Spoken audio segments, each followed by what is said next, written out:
Hermes offers several extension surfaces. Use a native plugin for custom Python tools, hooks, /commands, or bundled skills.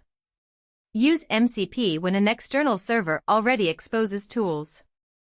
Use gateway or shell hooks for event-driven automation. Choosing the narrowest surface avoids unnecessary coupling and makes the trust boundary easier to review. A plugin starts with a manifest.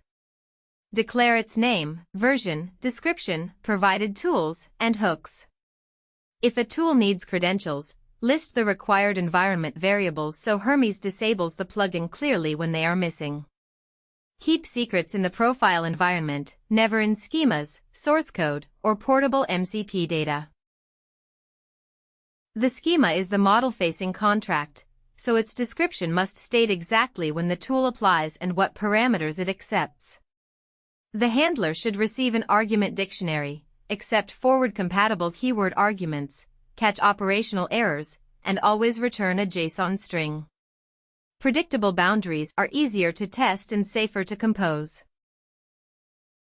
Inside Register, connect each schema to its handler with the plugin context and register any lifecycle hooks or /commands. When one plugin command needs another Hermes tool, dispatch it through the context registry. That call remains a real invocation and still passes through normal approval, secret redaction, and budget pipelines.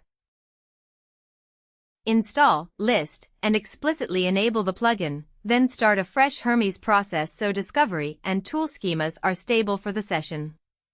Test valid input, invalid input, missing credentials, and denied operations. If loading fails, use plugin debug output and agent logs before rewriting code. Extension is safe when capability and evidence stay explicit.